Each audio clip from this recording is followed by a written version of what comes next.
नमस्ते, मैं हूं आपके साथ राहुल यादव और आप देख रहे हैं हरियाणा का खास शो क्राइम स्टोरी। 23 अगस्त 2001 की रात हरियाणा के हिसार जिले के एक छोटे से गांव लितानी में एक ऐसा खौफनाक कांड हुआ जिसने पूरे देश को हिलाकर रख दिया। पूर्व विधायक रेलूराम पुनिया और उनके परिवार के 7 अन्य सदस्यों की बेरहमी से हत्या कर दी गई और ये खून किसी और ने नहीं बल्कि उनकी अपनी बेटी सोनिया और दामाद संजीव ने किए। अब आपको बताते हैं कि रेलूराम पुनिया का उदय कैसे हुआ। रेलूराम पुनिया ने एक साधारण किसान परिवार से निकलकर राजनीति में बड़ा नाम कमाया। 1996 में वो बरवाला से निर्दलीय विधायक बने। राजनीति और व्यापार से उन्होंने खूब संपत्ति बनाई और लितानी गांव में एक आलीशान फार्म हाउस बनाया। रेलूराम पुनिया के पास करीब 160 एकड़ से ज्यादा खेती की जमीन थी। 25 एकड़ में उनका फार्म हाउस फैला था। दिल्ली और फरीदाबाद जैसे बड़े शहरों में प्रॉपर्टी थी।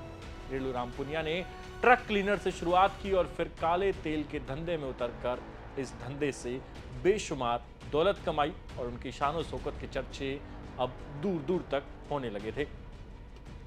राजनीति और व्यापार से उन्होंने खूब संपत्ति बनाई और लितानी गांव में एक आलीशान फार्म हाउस खड़ा कर दिया। फार्म हाउस भी ऐसा कि उसका रैंप सीधा सड़क से बेडरूम तक जाता।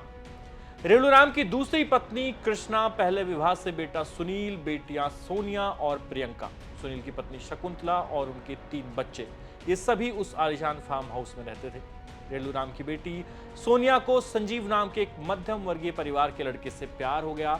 संजीव का लेवल रेलूराम पुनिया के परिवार से मैच नहीं करता था, लिहाजा रेलूराम पुनिया इस शादी के खिलाफ थे, लेकिन सोनिया और संजीव ने इस ऐतराज के बावजूद शादी कर ली। शादी के बाद अब बात आई कि सोनिया और संजीव करेंगे क्या।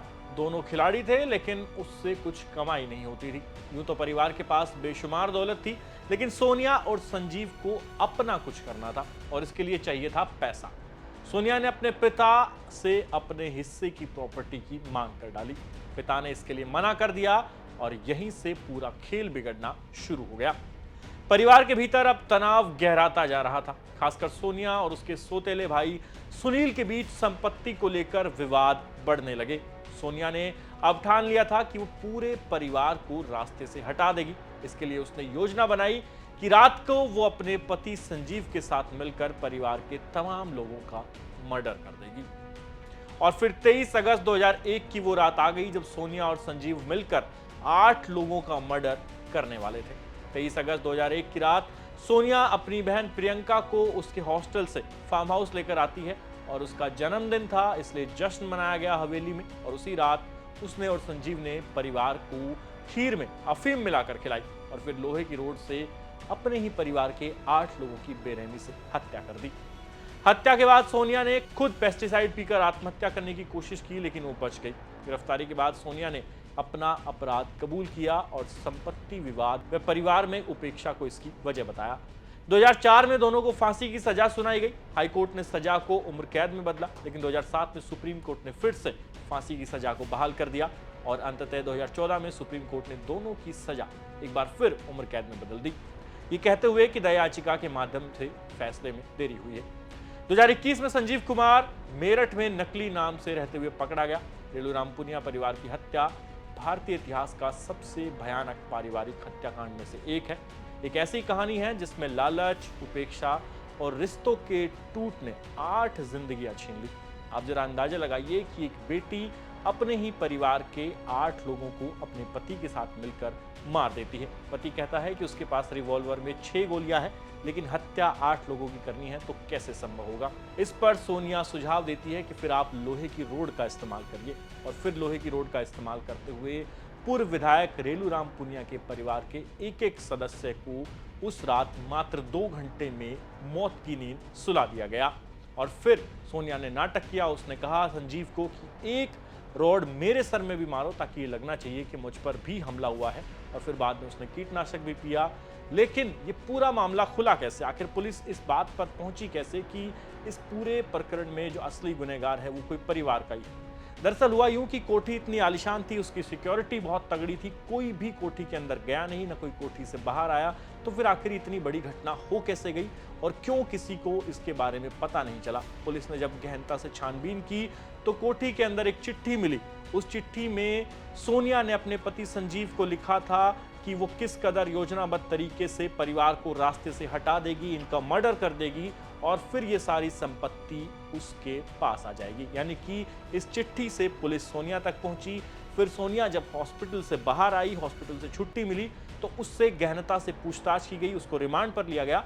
तो सोनिया ने अपना पूरा जुर्म कबूल कर लिया। उसके बाद सोनिया को उम्र कैद की सजा हुई और फिर कोर्ट ने दोनों को फांसी की सजा सुना दी। उस समय लग रहा था कि आजाद भारत के इतिहास में सोनिया पहली महिला होगी जिसे फांसी की सजा सुनाई जाएगी, यानी कि जिसको फांसी दी जाएगी। लेकिन ऐसा नहीं हुआ।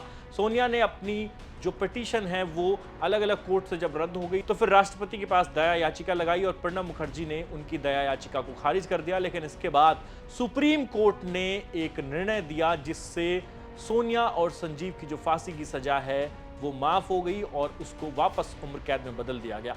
फिलहाल जो सोनिया है वो करनाल की जेल में सजा काट रही है और संजीव एक बार जब पैरोल पर बाहर आया तो भाग निकला था, लेकिन पुलिस ने बाद में उसे मेरठ से गिरफ्तार कर लिया। और रेलूराम पुनिया का परिवार उस रात के बाद पूरी तरह से तबाह हो गया। जो अकूत संपत्ति, जो धन दौलत उन्होंने काले तेल के धंधे में कमाई थी, वो सब धरी रह गई। परिवार के तमाम सदस्य, उनका मर्डर कर दिया गया। केवल संजीव और सोनिया बचे जो इस वक्त सलाखों के पीछे हैं, सलाखों के पीछे यानी कि अपने कर्मों की सजा भुगत रहे हैं। लेकिन ये हत्याकांड दोस्तों ऐसा था जिसकी गूंज हिसार से लेकर पूरे देश में सुनाई दी।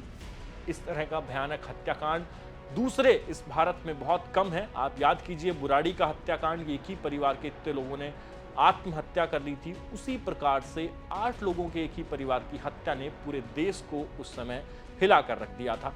तो क्राइम स्टोरी में आज के लिए इतना ही। ये जो कहानी हमने आपको बताई है ये आपको कैसी लगी, पुराने विजुअल्स भी हम अपनी आर्काइव फुटेज से आपको दिखा रहे हैं, आप कमेंट सेक्शन में लिख के जरूर बताइए। और साथ ही इसी तरह की इंटरेस्टिंग क्राइम स्टोरीज देखने के लिए आप हमारे एक खास शो जो रोज शाम 6 बजे आता है उसे जरूर देखिए और साथ ही हमारे चैनल को सब्सक्राइब कर लीजिए। प्रदेश की तमाम खबरें आपको लगातार मिलती रहेंगी। धन्यवाद।